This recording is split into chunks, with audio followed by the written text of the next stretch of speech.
Big 12 this morning, Sirius XM, Show 375.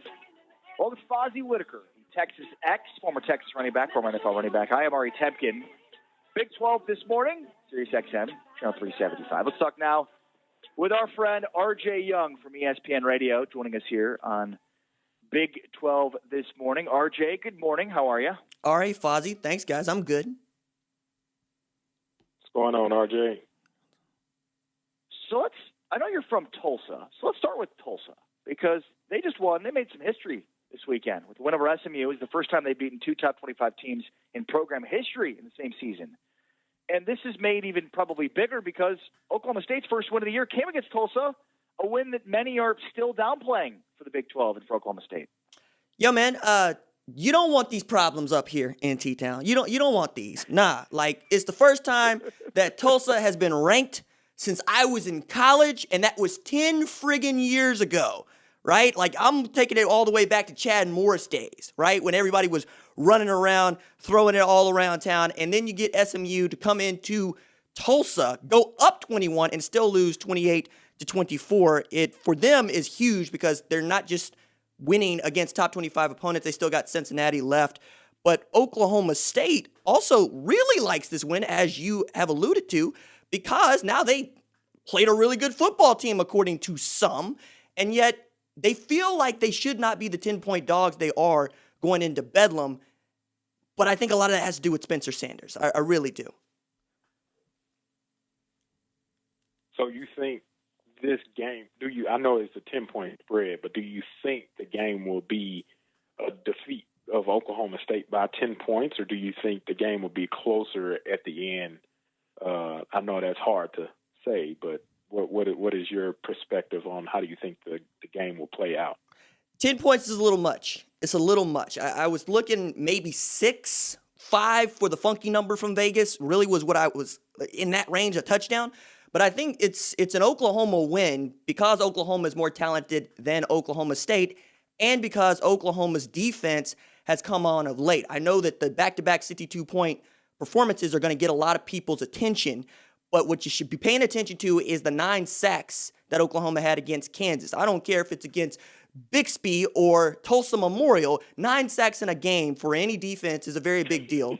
The return of Ronnie Perkins has been just truly great for their defensive line as they get one of their leaders back and add depth. And on the other side of the ball, Ramondre Stevenson, who is bigger than a lot of the men that are chasing him, has really taken over that RB1 spot. It's about turnovers. If Spencer Sanders puts the ball on the ground or throws it to an Oklahoma defensive back, that's going to be game for Oklahoma State. He has to play clean football for them to be in it at the end. And even so, I trust Spencer Rattler to go get 6 when you need 6 before I trust Spencer Sanders to do the same thing. You know, RJ, I think everybody's looking at Oklahoma and saying, oh, their offense has come alive. But to me, the underrated part of this,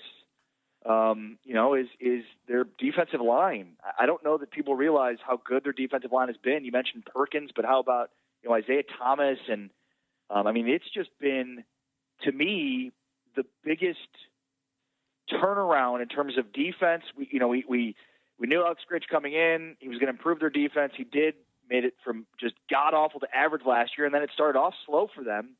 But I'll tell you, that defensive line, number 1 in sacks, I think number 2 in tackles for loss. That, to me, is maybe the part that people are sleeping on the most on Oklahoma is their defense, in particular their defensive line, and how disruptive it's been. No, it's a very good point, all right? It's a very good point in that they not only lead the league in sacks with, I believe, 26, they're 5th in the country in sacks. And for Alex Grinch, who preaches two things, turnovers and tackles for loss, this is what you want. And you're pointing again to T-Town, to my alma mater, Tulsa Memorial. Isaiah Thomas, stand up, baby. Look. They move him to defensive tackle with the loss of Jalen Redmond to opting out. You're bringing in 2 junior college transfers, the number 1 and number 2 defensive tackles in the 2020 class, albeit, but junior college transfers that haven't played in your system. And you're asking those 3 men to buoy you in a year in which you lost Neville Gallimore to the Dallas Cowboys in the 3rd round. You're also asking guys to grow up in a hurry at edge, guys like Marcus Stripling, guys like Nick Bonito, who has really taken over that rush end spot, has something like 5.5 sacks. They're able to get pressure with 4. And if you're able to beat their 5 with your 4, you're going to cause them havoc. And we know how much Alex Grinch likes to slant before the snap, how much he likes to stunt and twist those tackles because they're so skinny, they're so lean. I'm with you. I think that the scheme is starting to develop. I think that they're finally paying dividends in how they want to play their quote-unquote speed D. And once they got the back end fixed, the front seven could go to work. And that's been really how the defensive line has come into focus. You got Trey Norwood back there playing some strong safety, some nickel, and all of a sudden you're able to shore up your back end and keep people covered for longer, let guys like Isaiah Thomas, Ronnie Perkins, and Perion Winfrey go to work. RJ, we look at the Big 12 every single week, and on Fridays, or actually on Wednesdays, I hear Arch and Ari and Brandon Whedon kind of rank the Big 12 every single week, and it's always shuffling about who's number one, who's number two, who's number three. I know statistically Iowa State is first with 5-1 record, and then you got Oklahoma State after that, and then you got the group that are tied with 2 losses in Texas, Oklahoma, and Kansas State. But in your opinion, who do you think is the number one team right now in the Big 12 that'll be playing on December 19th for the Big 12 championship? The team that's got the Big 12 trophy at their house for the last 5 years. Like 100%, seriously. Take this into account. Their last 6 opponents, I believe, Kansas, Texas Tech, Oklahoma State, West Virginia, Baylor, right? Lincoln Riley's undefeated against those guys, period. Like, he has not lost, right? And in the month of November, they call it Championship November in Norman because that's when they solidify their standing. And they run through the month of November, whether it's 25 down in Waco or needing a short pass from Taylor Cornelius at home for Tylan Wallace not to upset you.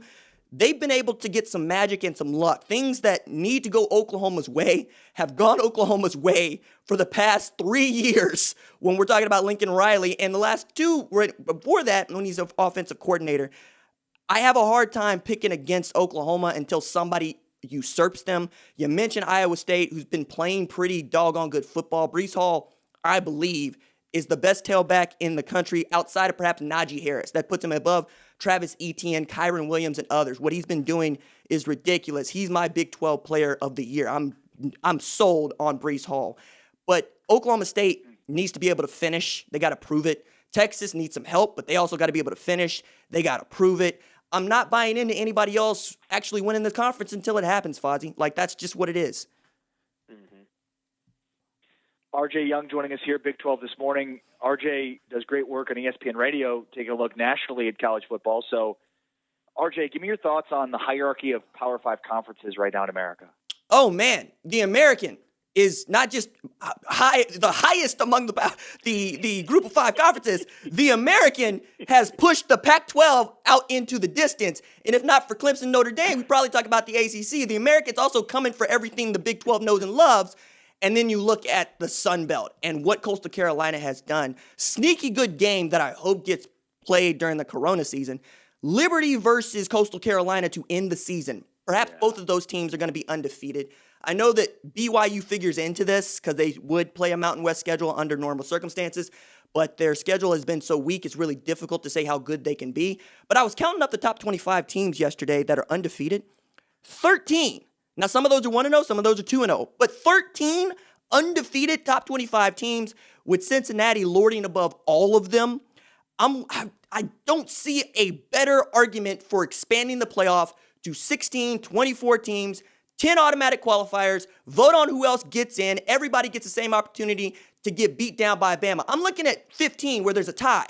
Coastal Carolina and Marshall?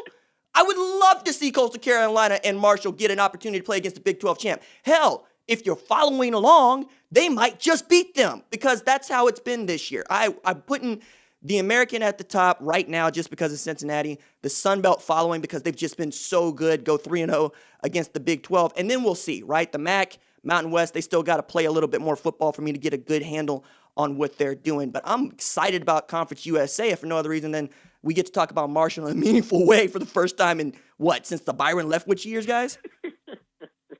Yeah, no kidding. Man, you talking about expanding the playoffs, and we were actually saying that on break the past break that we had, talking about expanding it. I was saying 8 teams, but 16, 24 teams would be awesome. It would be phenomenal to be able to see that. But we look at how the playoff system is right now. We only know the top 4 are going to be able to get in there.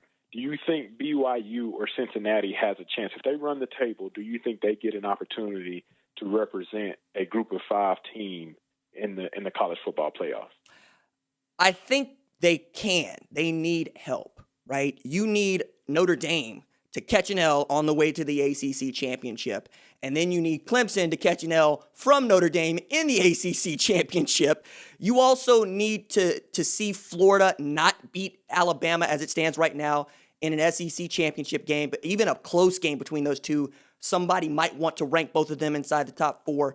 You need help, right? You need Ohio State to catch an L against Indiana this week as they're a 21-point favorite against a 4-0 number 9 Indiana. Didn't know that would be a game we circle on the calendar, but it's there for you. You need Oregon and USC to also slip up, right? Those 2 teams that I think would play in the Pac-12 championship game. It's possible, but it's also clear to me that Luke Fickell has this in the back of his head, right? Because that man called a fake punt up 32 with 8 minutes left to play against East Carolina so he could get the full 55-gallon drum, right? So he could get all of that poured on all of them and say, look, we are playing like a Power 5 team in a Group of 5 conference. Let us in. It's there for them. They just need help.